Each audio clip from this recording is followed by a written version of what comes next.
This is a production of Cornell University.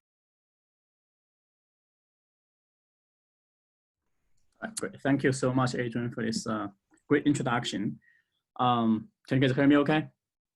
Good, okay. So, you know, until about a year ago in departmental seminars like this, I usually started the talk by sort of laying out a bigger problem in biology and then pretending that I have some sort of vision to address that problem, because that's what you're supposed to do, right? You're in academia, you're running a research lab, you're supposed to work on a huge problem. But then a year ago, when they told me that I had a tenure, and from that moment, you know, when I first heard the news, and the first thing that actually came to my mind, it was, damn, from now on, I can shamelessly admit that I don't have any visions. So, well, not that I don't want it, I just don't have it. So what I do have though is a passion for organisms. And that's really what has been driving my research program. And in particular, I'm very passionate about this group of organisms called the monkeyflowers. And this is a wildflower genus. The genus name is Mimulus. It contains about 150 species, mostly found in Western North America. And in the past 10 years, as you can see, that there's a huge diversity in the genus in terms of flower pigmentation patterns and floral form. And in the past 10 years, I've been working on this one particular clade, this particular group of monkeyflowers. But before I tell you that what we have been doing with those species, I want to take a very brief detour back to my graduate school days. So like Adrian said, I did my PhD at the University of Washington, actually on plant taxonomy. So as a plant taxonomist, you know, what you do most of the time is actually really fun, is you go out in the mountains and you just look at the plants and identify, and, you know, families, genus, and species, etc. But of course, flowers is floral traits are the most important characteristic of a plant that you can rely on to classify those plants. So I've been looking at the flowers for ages. And of course, that was all fun. But once in a long while, you know, I can't help thinking, what makes what is beautiful, this breathtaking beauty of those flowers, right? But again, I was a plant taxonomist. I mean, I was just thinking about it once in a long while, and I didn't think this is a problem I should be asking. You know, that should be plant developmental biologists should work on that, right? So I didn't really think about I would ever work on that until one day I encountered, you know, I'll tell you in a slide or two, encountered the monkeyflower species. So, but if we actually think about for just a moment about this problem, like what makes that breathtaking beauty? So we're really thinking about three different things. One is, you know, what is the most basic genetic and developmental control of all of the elaborate floral features? I'm not talking about, you know, how do you make a leaf from a flower, because that's already long, you know, resolved by using Arabidopsis, right? But once you have the flower, then how do you elaborate the flower into so many different colors, so many different shapes? And the second question is, okay, so how do you then go from one species to another? Like, how do they diversify? And then the third question is, under what kind of, so this is the first and second, and then on what kind of ecological circumstance that the species diversify? Like, why do they diversify? Why do they change flower morphology and flower color in the way they do, right? So what is the ecological context that driving the evolution of the flower diversity? So to address one of the three questions, it's actually really difficult, because you need to have a system that to be able to do all of the three things, and that's really unusual. And of course, that's where the monkeyflower came in. Again, like I never thought I would work on the problems until one day I saw those beautiful images of this one particular species called Mimulus lewisi.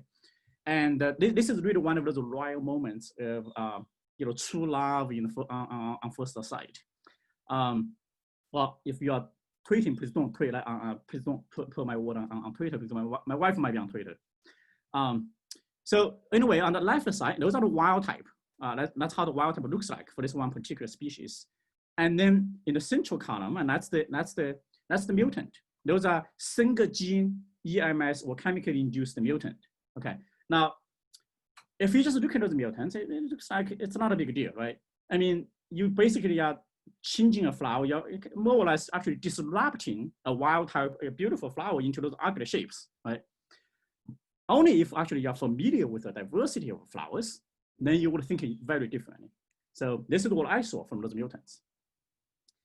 That mutant just looks like something totally different in another family. This is, some of you might be familiar with that flower. It's a very popular horticultural plant, Patagonium, right? And this looks like a monocotyl, have like 3 petals.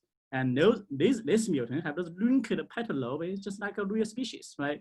Etc. and so on. So we have a large collection of mutants, and they kind of like capture this one single species. The different mutants can capture a large part of the diversity that you're actually seeing in natural species in even distantly related families.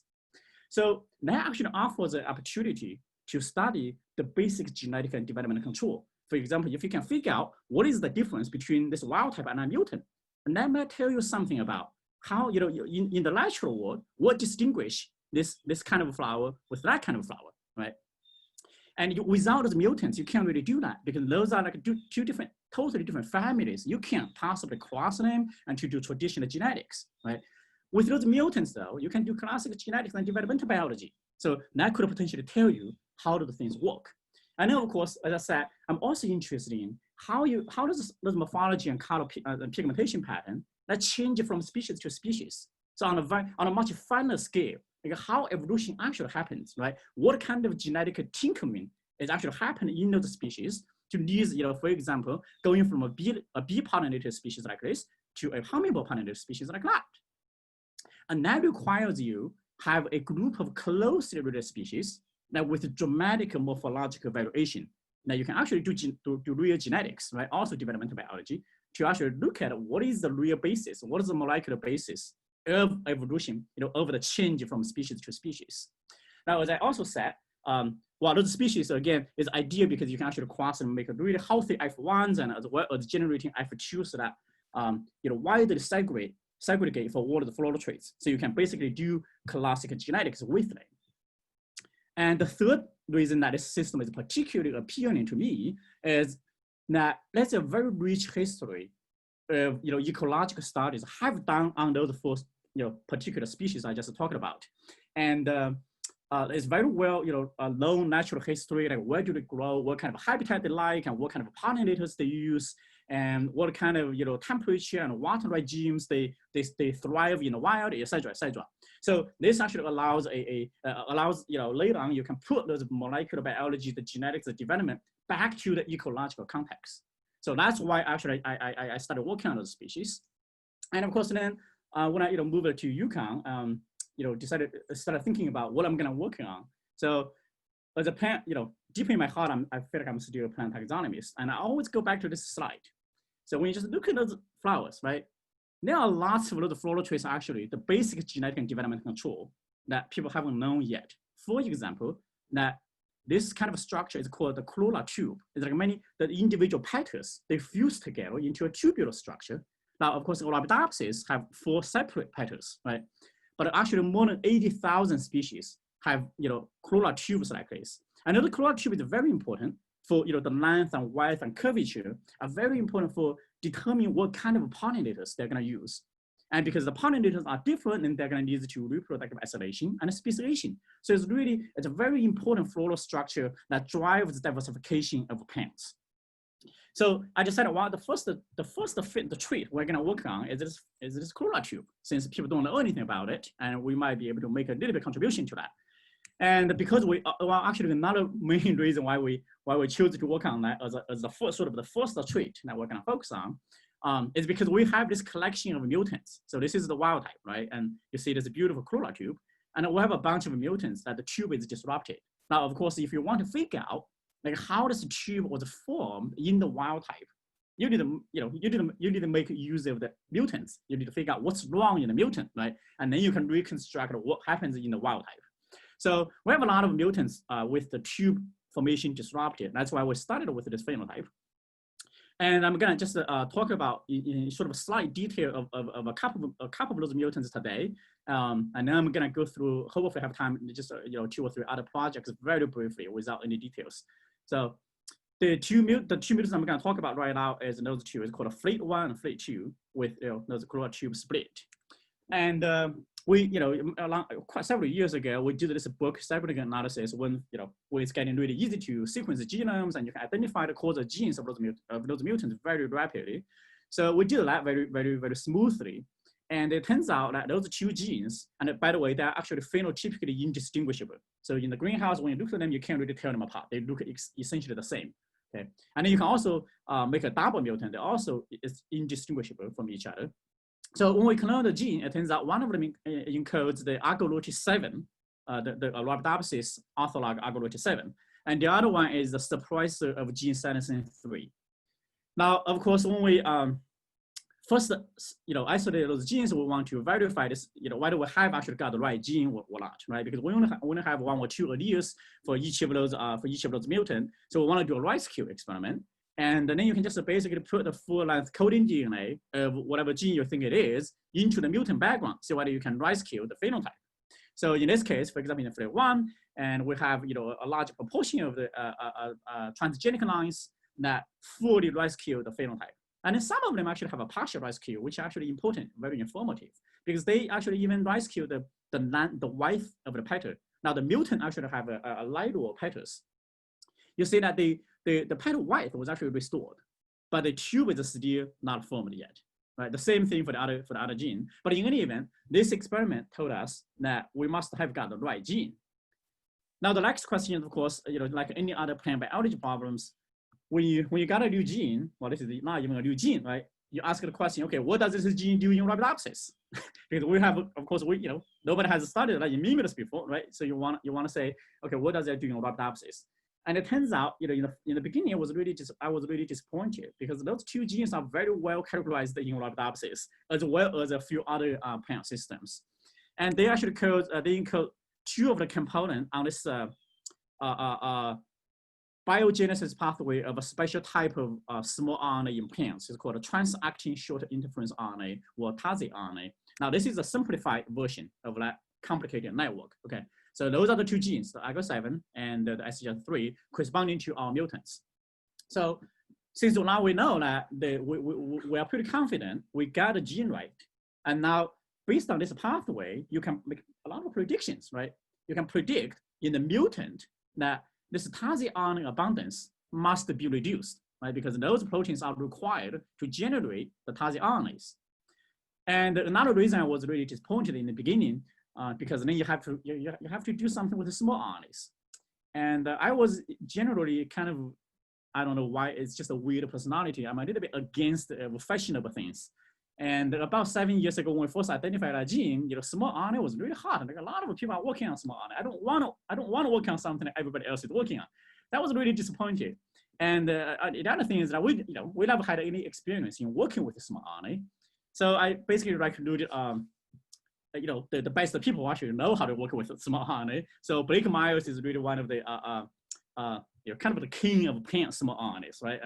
And Rui Xia, he was actually a postdoc in Blake's lab, and now he's running his own very successful lab in China. So back then, he was still a postdoc in his lab, and really did all the small RNA work for us. And the results was very clear. When we sequenced those mutants, that this tasi-RNA abundance is basically decreased to almost 0. So that first prediction definitely will burn out. Now the second prediction is, now in Arabidopsis, that the tasi-RNA is known to repress the expression of 2 Auxin response factors, ARF3 and 4, post-transcriptionally.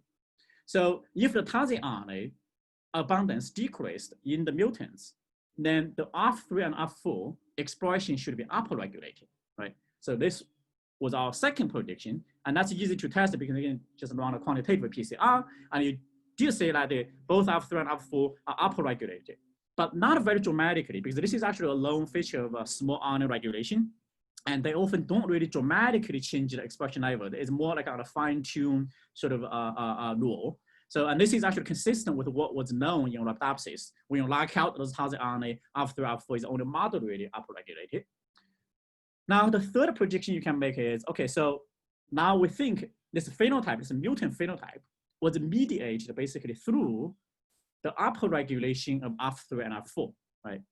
So then if you artificially overexpress F3 and F4 in the wild type, you should be able to recapitulate the mutant phenotype. So this is our third prediction, and we did exactly that. And of course, you have to, it's a little bit more complicated because you have to change the coding DNA a little bit to make sure it's not sensitive to the small RNA. Otherwise, if you just overexpress the original coding DNA, that the small RNA will still downregulate that. So you have to change, you make some mutations in the gene, make sure it's insensitive to the small RNA. But when we do that, the leaf phenotype, it was basically indistinguishable from those mutants. I didn't mention the leaf phenotype before, but they're much lighter than the wild type. And then the flowers, though, the single, when you overexpress just either F3 or F4, they don't fully recapitulate the phenotypes. But the tube are partially split, as you can tell, right? And also it's a little bit lighter. And then when we cross those two transgenic lines together, when you basically overexpress both genes, and then you get a phenotype that is actually a lot more similar to the mutant. It's still not identical, but it's actually a lot more similar. So by now we kind of know that, okay, so those two mutants actually caused by the small RNA biogenesis pathway, and then the phenotype was largely, but maybe not completely, mediated through the Auxin response factors, right? So you might ask, and then, so what, right? This whole pathway is known from rhodopsis, and so far we really haven't discovered anything new yet, right? I mean, we showed this, it's true that it produces an interesting phenotype, but we still don't really know how does this work in the wild type, right? How does the wild type tube was formed? And so, for a long time, I've been like wondering, okay, what does this all mean? And I did not even, we figured out the gene, in 2013. And then, we did all of the transgenic work by like the end of 2015. But for a long time, I didn't really do anything with that project. And I didn't even write a grant proposal because I did not have a model, like how this works in the wild type, right? And then I have a postdoc who actually sort of keeping this project on and off. And he's been thinking, of course, a lot more than I do, like most of the postdocs do, more than their advisors, right? So he's been reading a bunch of papers, and then he found that this in petunia, that there's this gene called WOX, like Michael Scanlon would be very interested in that. This WOX gene, when you mutate that, you actually produce a split phenotype, a corolla tube. And then also in morning glories, that is a KANADI gene. When you knock that out, you also see those sort of split corolla tubes. And I actually have read those papers before. I just never really put them together. I never thought about them in a way that my postdoc did. So when he put those together, and he decided, he told me that, oh, the WOX and the KANADI gene and there's a tasi-RNA and F3, F4, these are all actually in the same genetic network that in rhodopsis known to be responsible for the establishment and maintenance of the leaf adaxial, abaxial identity or polarity, as well as the natural growth of the leaf blade. So when you mutate some of those genes, the lateral expansion of the leaf basically come to a halt. It doesn't expand laterally anymore. And then considering that, meanwhile, during that time, that I have a colleague, Pam Deagle in the department, who was actually a really good conventional sort of anatomist and plant morphologist. And she and her student, Vandana Gurung, and they were doing some SEM with us. And you can tell that in the beginning, in the very early developmental stages, that the petal primordia, they're definitely initiated separately. And then in a particularly critical stage, that the petal primordia somehow then fuse together into this structure that is more obvious over here. And that basically forms the corolla tube.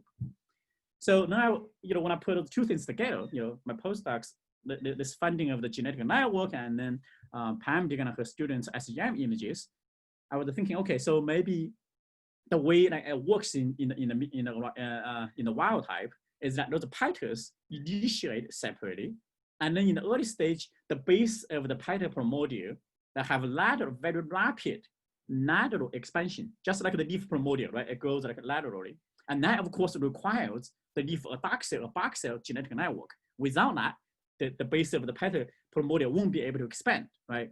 So that would explain those mutants phenotypes. So in the wild type, maybe those two, the base of the petal primordia grows like towards each other like this, and then when they touch each other, and then it's going to involve some sort of epidermal cell differentiation, like the wax layer of the cell would begin, and the cells actually fuse with each other, and then you get this beautiful tube, right? So at that time I thought, okay, I finally have a working model. And just like what I just described it to you, and that sort of explains those mutant phenotypes that people known before, but also in those earlier papers, people had no idea or didn't really say anything about how does that supposed to work, you know? And then I sort of decided this is the model I'm gonna go with, right? And this is, I call it as the LIGO model, as I just told you, because, well, one reason is because my kids was like playing LIGO all day, every day, a lot of time, and I've been thinking about LIGOs, and I've been thinking about how cell grows and touch each other, kind of like how you put the LIGO pieces together, right?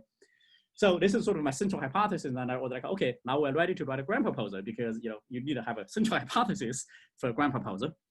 And I remember that was 2017. That was 2017. I remember very clearly because that was the day before the proposal is due. And Elena Kramer from Harvard University came to our school to give a seminar.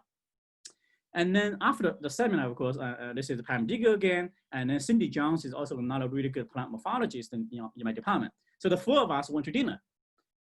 And we were, I was trying to enjoy my meal because I had a grant proposal due the next day. So I have to, I'm going to have a long night to work on that, right? So I was just enjoying my meal. And then they were asking me, what's up with you? What are you working on right now? So I told them this thing, I was working on this proposal, and this is my central hypothesis, blah, blah, blah, blah. And then as soon as I was done, and the three of them like simultaneously said, no, this is not how plant tissue grows. They don't just like a LIGO, like piece together like that. And I was like, why not? And then they started telling me like, why not? And they started educating me, basically giving me a whole lecture about how plant tissue actually grows. And of course, by the end, I was feeling very depressed. It's not because I don't like people telling me I was wrong. I mean, I like that actually, because this is how you learn, right? But I don't like people telling me my central hypothesis was wrong the day before my grant proposal is due. It was too late to change my central hypothesis, right? So after dinner, I went home and I kind of finished it. And I was like, well, there's not much I can do to change the proposal. I can only just get it submitted and then secretly wishing, maybe those reviewers are more like me, who are just interested in gene function, but, maybe not necessarily familiar with how plant tissue grows, right? But of course, it turns out that those reviewers were just like me. They actually liked my model, and they actually gave us money. So, for a completely wrong model. But of course, then after that, after we got money, I mean, we have to do the right thing, right? We have to do the right experiment. So now I've been actually pondering about those SEM images Pam Digger collected. I've been pondering that a little more, and especially when you compare with the mutants, right? You want to see what is the difference. What is different between the mutant and the wild type during development, right? As you can sort of tell that in the very beginning stage, the very early stage, they're actually very similar. It's only in a stage that about this sort of size, which I'm going to show you in the next slide in the zoom in version, that you can tell the difference is happening. So in a mutant, you see those petal primordia is like growing upward. In the wild type, it was more like they are growing sideways, but together with this region, this zone called the interprimordial region or the interprimordial zone. In a mutant, that this zone just completely stopped growing. So the growth is completely arrested. It's not really about how the base of the petal primordial is actually going laterally like this, and that one was going like that, and then they touch each other, right? In the wild type, it actually involves the synchronized growth between the base of the petal primordial and the interprimordial region. Now, again, in the mutant, this interprimordial region growth was entirely arrested. It almost sounds like when I look at those images for day after day, and I started imagining, it's almost like in the wild type, there is this molecular signal. It's communicating between this interprimordial region and the base of the petal primordial. And in the mutant, this signal is disrupted. And then of course you won't have synchronized growth anymore. And that would, explain the phenotype. But what kind of molecular signal would that be, right? And of course, we all know in plant biology, auxin is everything, right? The hormone auxin triggers that localize the tissue growth. So I was imagining, okay, maybe it's actually auxin. Maybe auxin is actually, in the wild type, is triggering or induce this synchronized growth between the base of the primordial and the interprimordial region. But how do we show that, right? And one day I was asking my postdoc, I was telling him how, what I think. This is really my only contribution to this whole project. So I told him what I was thinking. I thought, there must be something like an auxin is like communicating between them. But how do we show that? I wish we would have an auxin response, responsive reporter line or something. And my postdoc goes, oh, we have one. I made one like 6 months ago. I was like, okay. Then what is the, do you see a pattern of auxin response? Like what I just imagined. He was like, no, because I was trying to actually image this whole floral bar like for 2 months now, and I couldn't get it to work. I mean, I can image the individual petal because those floral bars are a lot larger than Rhabdopsis floral bars. So especially by the stage they they form the tube is already sort of fairly large and about 0.5 millimeter. And to do a whole floral view under a fluorescence microscope or confocal microscope is pretty hard. And to his defense, so my postdoc was actually, you might remember, he had this sort of a scuba diver image, I just showed. That was because he was doing fish behavior ecology. So that's what he did his PhD on, fish behavior ecology. So it's understandable that he's not the most experienced expert in confocal imaging, right? so anyway, so he basically said, well, we can't really image this whole floral bar. I was like, okay, that's a little bit disappointing. And then after a few months, I have a new graduate student came in who was actually whose undergraduate background was in bioinformatics. So I never thought she would do anything. She would have. I sort of like rooted her to work on the genome project, not to plant development. But she heard about this thing from my postdoc. She wants to give it a try, and within like a week, she got this beautiful image of this whole floral bud. And look at that. That's exactly like what I was imagining. The interprimordial region, so that the right signal is the Auxin response, okay? And then the base of the petaprimordial and the interprimordial region is formed this continuous signal of Auxin response. And then there's a gap between that region and the tip of the petaprimordial. And when the bud goes a little bit bigger, this pattern is even more obvious. Okay, that's the interprimordial region and the base of the petaprimordial still have this continuous pattern, whereas the upperwards is actually signal is gone. And when they, of course, when up to this point, this tube is basically already formed. Okay, afterwards it's just a zonal growth. It's just like upward growth. And then later on, the signal was actually more spread into the whole petal margin. It's probably correlated with whole corolla growth, the petal lobe growth as well, not just the tube, right? And if you compare that with the mutant, like clearly the whole mutant, even the whole floral bud have like a much lower signal. And also, especially in the really important region, that's the important region, right? It was like no signal at all. So that was really totally, consistent with what we were imagining, that in the mutant, the signal is basically disrupted. And therefore, you don't have this synchronized growth between the base of the primordial and the interprimordial region. And therefore, you don't form a tube. So this is what sort of kind of makes sense, started making sense. And then, this same bioinformatics graduate student was also very artistic. She likes drawing, and she made this beautiful model by hand drawing, actually. So this is basically just depicts what I just told you, that the Auxin response, the continuous Auxin response between the interprimordial region and the base of the primordial is the key to trigger this synchronized growth and formation of the corolla tube. Now, if this model is correct, though, you would imagine if you treat the very early young floral bud with, auxin polar transport inhibitors, for example, MPA, you should disrupt the floral tube, right? And that's what we did. And indeed, in a lot of those flowers coming out after the treatment, the tube is split. So this does highlight sort of the important role of auxin response or auxin signaling in the formation of the corolla tube. Okay, so and then later on, a few years later, we actually started identify genes of those other mutants, and actually most of them have something to do, have one way or another, have something to do with auxin biosynthesis or transport or signaling. So it does seem to further support that auxin signaling plays really a central role in this petal fusion process.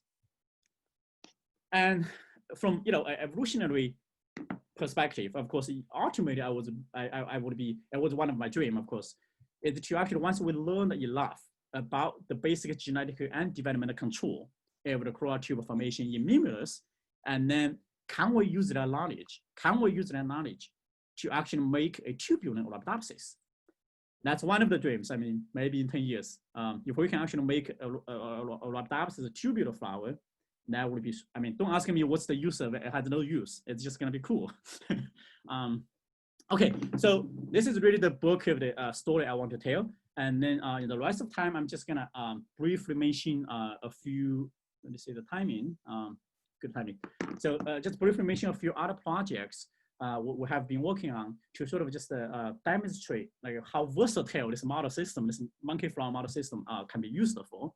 And again, like I said, whenever I started thinking about either a new project or thinking about what we're gonna do, I always come back to this diversity slide of my flowers.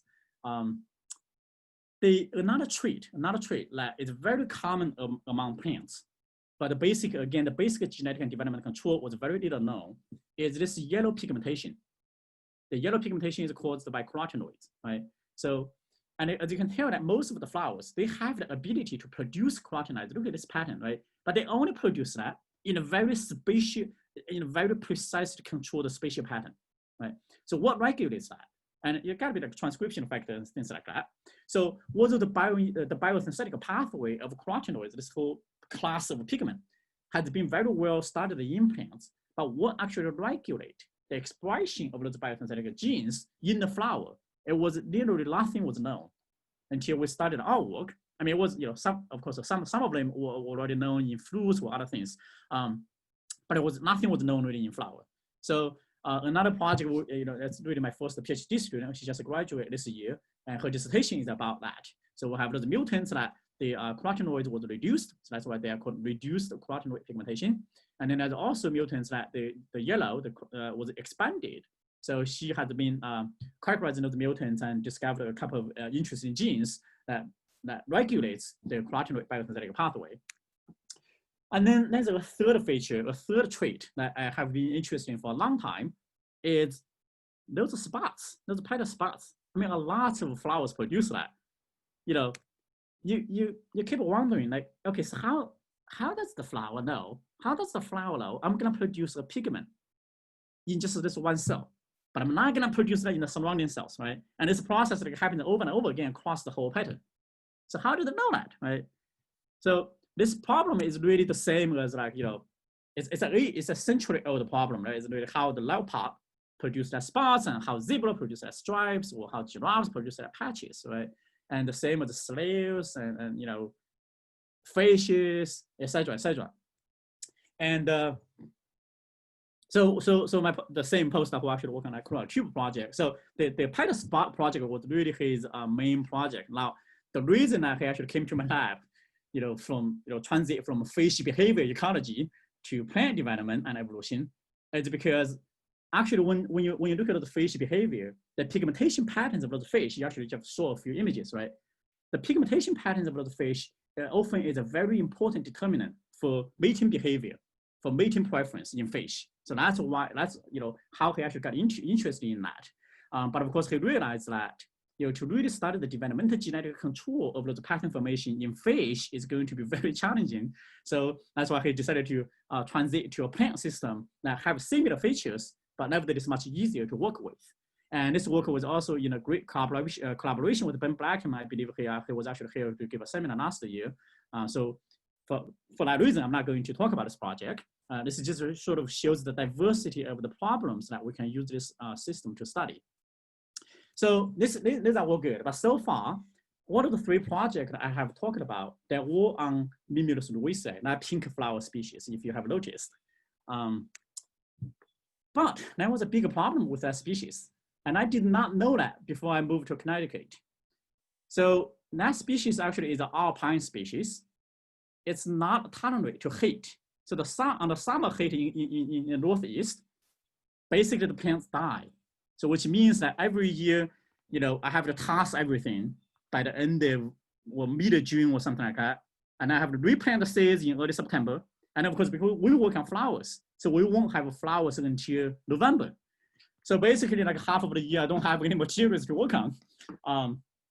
And that was always one of my excuse I told my department head or the dean that why we're not so productive, because we don't have materials to work on, right? So this is that we said, as you can tell, the heat really just killed it, right? Although this is a closely related species, one of the 4 species I mentioned earlier, that is perfectly happy in the summer, and the I-for-1 is also happy. So for the first 3 years, I've been writing this internal proposal, to the vice president for research office. I was asking them basically to help me install a few air conditioner units in the greenhouse, because those air conditioner units are actually pretty expensive, and you can't even really write that into a grant proposal because they, the funding agencies assume you already have those infrastructure in place, right? So this is really something that you have to ask for your school. But after like 3 years, what they've been telling me is this: now clearly this guy needs those infrastructure to do his research, but since he's the only person who's gonna benefit those, who's gonna use those, let's just screw him. So this is really like the same attitude I got for the first 3 years. And then I realized that, if they're not going to help me, we're going to have to do something to save ourselves. We can't just, let 6 months of the year don't have materials to work on, right? And I, went back to the ecology, and we knew that this pink flower species is our main model. It's an alpine species, and it grows on high elevation, and it's not tolerant to heat. However, one of the other 3 species, they are tolerant to heat. They are low elevation species, and they are perfectly fine in the summer. Now, what if I can introgress the gene that enabled this species to tolerate heat into this genetic background? If I just introgress a single gene or a very small chromosome chunk, and so we can make a basically heat tolerant lewisi, and that would solve my problem, right? So we started doing that. This is basically how you make those so-called neo-isogenic line or introgression line. In tomato studies, they call it introgression lines, right? You're basically doing like a recurrent backcross into one of the species, and you want to introduce this heat-tolerant locus from that heat-tolerant species into the long-tolerant background, so to make this species heat-tolerant. And in the beginning, we didn't really have a lot of hope for it because we didn't even know how many genes control that trait, right? I mean, what if this trait requires like 10 genes? There's no way you can do this, right? But fortunately, we just gave a short try. It looks like it's actually a single gene. It's a single locus that controls that. And in one of our backcross population, you can tell that it segregates beautifully 1-to-1. So this is like before heat treatment, after heat treatment, half of them die, half of them grow happily. So the funny thing is, about 2 years ago, our vice president for research, Jeff Simon, the guy who actually turned my proposal down for 3 years, and he stepped down as the VPR, and it turns out he was actually a plant ecophysiologist or physioecologist or whatever you call it, and he actually did his dissertation work and a large part of his career before he moved on to administration, in the Death Valley in California. Now he was studying thermotolerance.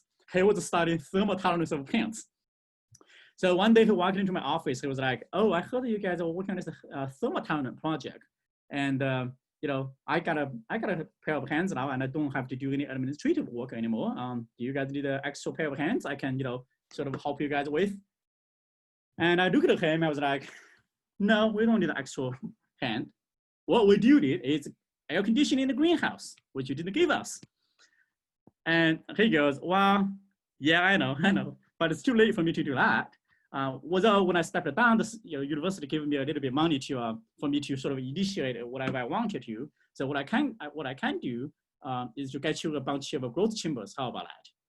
So he got us a few growth chambers, and I know this probably looks like nothing compared with what you have in Cornell, but we didn't even have those in the beginning. Like we didn't have anything, right? So. And now, with those 4 growth chambers, we can actually do something about the real molecular basis of the physiological response, because you need actually a real growth chamber to do those kind of fine scale temperature control. So now we're actually taking that as a real research direction. So the other solution to that problem is, if I was thinking about if integration doesn't work, okay. Then the other strategy is that we knew that the other 3 species, they all tolerate heat, right? So if I can do mutagenesis and transformation to one of those other species, I can also I'll just switch from that species to a thermotolerant species, right? So we tried this species because this one grows very, very fast and it's easy to grow in the greenhouse, produce a lot of seeds, and actually even also very easy to mutate. So I had an undergrad to try to mutagen them, and it produced a lot of really interesting mutants. And in fact, the frequency of mutagenesis success is actually much higher than that pink flower species. And also, it turns out it's very easy to transform. So when you put a flower color gene on an eye construct gene, you produce a beautiful series of a color spectrum. And then while we were doing those mutagenesis, and we found a bunch of mutants that they changed this stripe pattern on the leaf. So this is the wild type. You have this lateral stripe, pigmentation stripe. And a lot of those mutants actually don't have the stripe anymore, will produce a central spot. And some of the mutants actually produce much more expanded stripe. So we're like, that's actually kind of interesting because this lateral stripe is a sort of a larval phenotype in the whole genus. No other species produce that. And only this one species produce it. So we're like thinking about in an evolutionary way, then what triggers the evolution of this larval phenotype, right? So then we start actually doing a project on that line to take that as a real project to work on the origin of phenotypic larvae.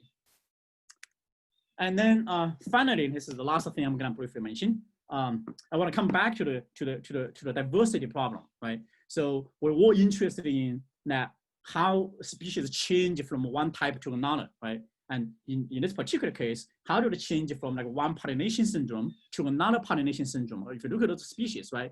So the red flower species, the hummingbird pollinator species are always red color, and they have those stamen pistil are much exerted out of the corolla. So the hummingbird head is going to touch the pollen directly, right? On the other hand, the bee flowers, they often have a landing platform for the bee to crawl into the tube, and then the stamen and pistil was hidden in the corolla tube. And then this is a southern species, sort of like a Arabidopsis. It's small, the color is inconspicuous, and then the stamen and the pistil are very, very close to each other, so they can self-fertilize. So if you think about all of the features, right, it's really a whole suite of floral traits that enable a flower to use a particular pollinator. So that's why it's called a pollination syndrome, right? But how do these different floral traits, the stamen length, the pistil length, corolla tube, the petal color, the likely volume, a large number of the floral traits, how did they all get assembled in the first place to enable them to be adapted to a particular pollinator type?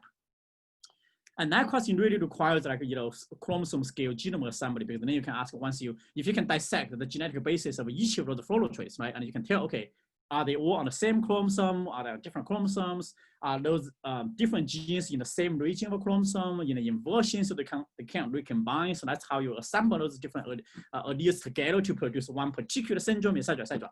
So we didn't really work on that problem until a year or two ago, because that kind of a problem requires chromosome scale genome assembly. Before you have that, it's really no point to do it. So now we finally have that, and we started working on it about a year or two ago. We actually started, one of my graduate students sort of took that as his dissertation project, and we started mapping a bunch of genes already. And then you can actually make those really beautiful dual-genic lines. For example, those are between the hummingbird species and the sulfur.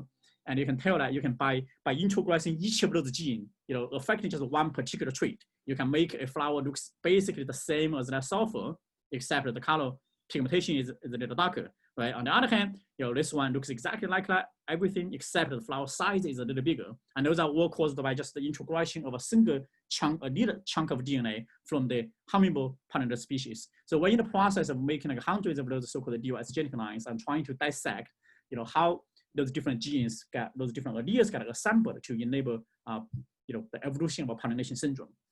With that, I want to end it by coming back to the title. That I said the feeling for the organism, and the reason I use that title is because actually this is the title for the biography of Barbara McClintock. And just to sort of let you know that I did not make this title specifically for this talk. Although Barbara McClintock actually started her whole career from Cornell, but I've been actually using this title since 3 years ago, because I was actually quite inspired by this autobiography of Barbara McClintock, and that's why actually I even took a detour to study transposable elements with Sue Wasser before. It's really all because I was inspired by her work. And this one quote I particularly like, and that's also sort of coming back to the thesis of my talk is, I really did not have a plan. I did not have any sort of real vision. Everything we did is really based on what the plant material told us to do. If there's a mutant causes the corolla tube development, you go to study that, right? Go to study corolla tube formation. And then one of the other projects I mentioned later on is what either practical needs or just you happen to see those plant materials, and then you decide, okay, let's work on that. So with that, I want to thank I have a relatively small group, but they're very motivated, and they did a bunch of, I think, really good work. And the funding agencies also have been very generous to us to study all the things really have no practical values. Thank you. Thank you for a really excellent seminar.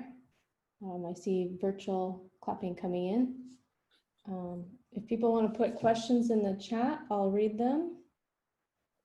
But we can start off with one that I have, which is in the corolla tube, have you looked at the organ boundary genes and whether they're affected? Yeah, that's a great question, and we did.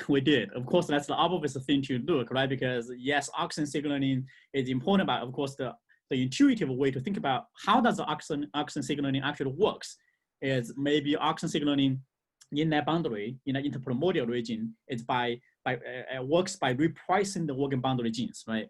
And but that's actually, well, we only look at the lac genes, the COC1, COC2, those ortholacs. And we actually, the best way to look at that, of course, is to do ectopic expression, right? So, in the wild type, you are assuming that those genes are not expressed there in the interprimordial region. That's why it actually grows, right? Right. But if you ectopically express that, then you should actually disrupt the tube. And we did that, and it did not really disrupt the tube formation at all. So now we actually don't really think the organ boundary genes, we don't think they are really that important, but it's hard to know because we so far we only tested one type, the COC genes. Yeah. But that definitely raises the issue that we really still absolutely true. We have no idea what's really downstream of that auxin signaling. And I was hoping that some of those other mutants is going to tell us, but most of those mutants actually are more on upstream or the auxin signaling itself. The downstream genes we haven't really seen any obvious candidate yet. So yeah. And it could be directly to growth, which would be pretty cool. Yeah, sure. We have a comment from Chelsea saying, "Thank you so much, a spectacular talk. Thanks for sharing so much of your process with us." Okay. Yeah, so Michael was commenting about the auxin response in the mid tip of the petal. I mean, we didn't really talk about that in the paper, but yes, those are there's actually a lot of more differences. It's not only the interprimordial region, even the whole pistil, the signal was much weaker. And we haven't really, it hasn't been entirely clear to us what does that mean yet. Yeah, it might be. Some models say that the mid-vein, the mid-rib region at auxin is really what's directing the rest of the lateral organ to develop. So. Yeah. So again, definitely, I mean, the individual petals are much lighter than the wild type. But again, like we haven't really digged into that. Say, well, I guess what I'm afraid of is that if you dig into that, you figure out, oh, this is actually exactly the same as in the Rhabdopsis leaf, right? And then it's not really, people is not going to think that's very interesting because you're just rediscovering what's already known in Rhabdopsis. Whereas the corolla tube is more obvious because that's a clear difference between Rhabdopsis and the Mimulus. So Lee's asking, she says, "Excellent talk. Could you elaborate a little about your discovery of how floral color patterns are controlled?" You discover how floral, well, that's actually I assume she's asking about the dispersed spots. I think it's the yellow color. The yellow color? I guess. Okay, so the yellow color would be, the yellow color actually is restricted to only the likely guide. That's actually, the yellow color serves as the likely guide for the bumblebee to sort of tell the bumblebee, oh, this is my likely is, right? So it's actually restricted to the two stripes, like in the ventral petal. And that's actually a really, really good question. We don't really know the answer. So one of the transcription factors are actually activating the carotenoid biosynthesis in the flower is actually only expressed in that like the guide, but we don't know how. We don't know how is this expression pattern established, and this is definitely it's definitely a good question. And again, the other mutant that with the yellow get expanded. So that one, I'm hoping that one's gonna tell us how was the pattern was restricted to like the guide. But that one, it turns out, is one of those again a small RNA biogenesis enzyme, and we sequence the small RNA pool. Nevertheless, so many small RNAs have been changed, and it's very hard to know which one matters. So we're still in the process trying to sort out, okay, which small RNA is actually the important one. So without knowing that, it's unclear how that pattern was actually established. Thanks. Vijay is asking, did you rescue the mutant phenotype by applying the auxin at the inner interpetal region? And from what developmental stage do you think the auxin comes into play? Yeah, that's a very good question. We didn't really try the precise localized application, just because those flowers are, if you don't handle, well, we actually basically haven't really figured out a way how to inject to localize the inhibitory auxin application in a very, very young floral buds without killing them. So what we did do is just do this sort of very raw infiltration, using vacuum chamber to soak the auxin in. But of course, that's not really a precise localized application, and it's a very raw sort of a rudimentary application. And we did try that on the mutant, and out of like about 500 flowers, when we got actually 200 flowers, we got 5 of them. Actually, the tube was rescued. But in the mark treatment, although again it's 5 out of 200, really isn't, it doesn't seem very impressive. But none of the mark treatment work, and we've been planting that thing for years, and I must have seen like thousands of those individual flowers. None of them have ever formed the tube, But this, so 5 out of 200, I think it's actually. It means something. It means something. But again, because this is not a precise localized application, so we're not expecting that this is going to restore a lot of those flowers, because again, you don't even know where the auxin was going into the flower. But that's a really good question. Yeah. I also have one more question. I think in your aim of making Arabidopsis into flower with a corolla flower, I think this experiment gives you like something insights into maybe some localized auxin synthesis in somewhere in the petal, in between the petal regions, might produce the corolla. So that's a really good question, and we thought about that. We thought about using that one of those bacterial genes, right? They can actually just that one gene can make auxins. You don't have to do a lot of your 3 or 4 genes together, right? I forgot the name of that gene, but yeah, we thought about actually doing that, but I figured you can't really use a real constitutive promoter to do that, because then you're going to mess up the development of a lot of other places, right? So we need to have a promoter that can drive that gene expression in the spatial pattern that matters for the tube formation, right? So again, Mimulus is unlike Arabidopsis, that you already have a lot of baseline information about which promoter might be active in which region. And for us, a lot of those things we have to start from scratch. So we are, that's a great idea, and we're still trying to figure out what kind of a promoter might work. And that would be definitely the first thing to try. But even though we might be able to find a promoter like that, and then to do that, it may still not necessarily produce the pattern, just because this also may have something to do with auxin transport, not only the biosynthesis, right? But I think the biosynthesis is a place to start with. I totally agree. Any more questions? I have a question. Fantastic talk. I'm wondering if you saw any phenotypes in the sepals. I guess I'm thinking of in the astrids that you get the evolution of a fused corolla, but as well as a fused calyx. Or perhaps, I mean, if you didn't see any phenotypes, those may have been independent events that just so happened to. That's a really good question. That's a really good question. And we did actually, even the flake mutants, the calyx was not as split as the corolla tube, but they do show some sort of a split or defectiveness of the formation of the tube. The reason we didn't really focus on that is because the corolla tube and the calyx tube is, they are definitely developmentally controlled separately, right? Because even in Arabidopsis, you have mutants that have, the calyx is kind of like does form a tube, right? But if as far as I am aware of, there was no Arabidopsis mutant with the corolla formed a tube, right? So they are definitely different. And of course, the way this is, I don't want to be too practical, but it's really, when you run a research program, this is really something you do want to consider, right? If you work on the calyx, why don't you just use the Arabidopsis? Why don't you just use the Arabidopsis mutant, which has a tube already, right? And just look at what happened there, right?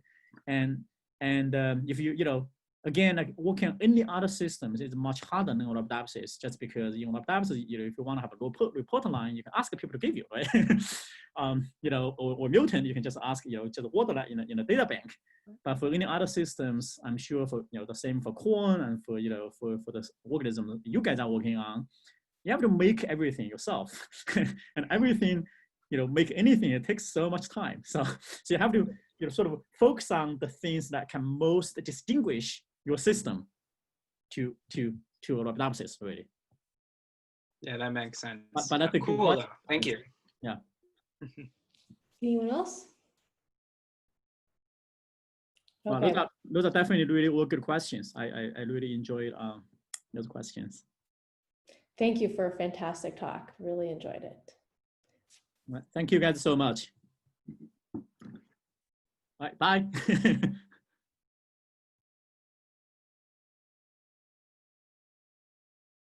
This has been a production of Cornell University, on the web at cornell.edu.